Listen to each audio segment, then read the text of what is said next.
Hi everyone, in this video we're looking at increasing and decreasing functions, or if you want to do it in the order that I've written it, decreasing and increasing functions. So this is talking about where a function is going up or where it is going down. And basically, if a function has a positive gradient, then it is going up, and if it has a negative gradient, it is going down. So in terms of calculus, that means if f dash of x is bigger than 0, then it is increasing. And if f dash of x is smaller than 0, then it would be said to be decreasing. So that's a very straightforward way to explain increasing and decreasing. So for what it means for your assessment is your first step to finding if a function is increasing or decreasing is to differentiate it. So let's differentiate this function. Dy by dx is going to be 2x minus 4.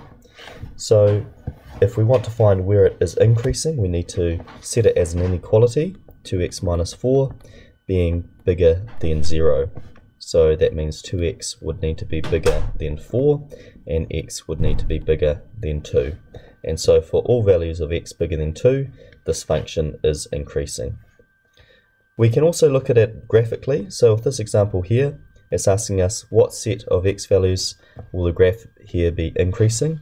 So we can see here that it's increasing from this point up to a maximum at -1, and then it decreases for a bit, and then it increases after 2.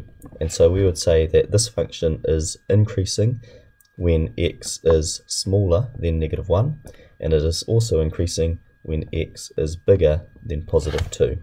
And if you're ever struggling with these signs, just remember that the hungry alligator always eats the biggest meal. Okay, just a couple of more concepts to briefly cover, and that's turning points and stationary points. So turning points are talking about where a graph changes from increasing to decreasing. So if we have a graph like this, that is its local maximum, that is a turning point.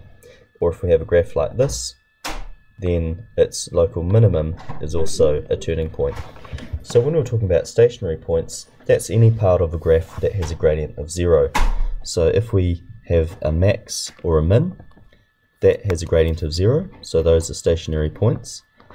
But also we have another stationary point where a graph can go to a gradient of 0 without being a maximum or a minimum, and we call that sort of point a point of inflection. So it goes to a gradient of 0, but it's neither a maximum or a minimum. So that's what those words turning points and stationary points are referring to. Okay, once you've had a good look through these examples and you're happy to continue, I'll let you get on with exercise 21.04 on page 311.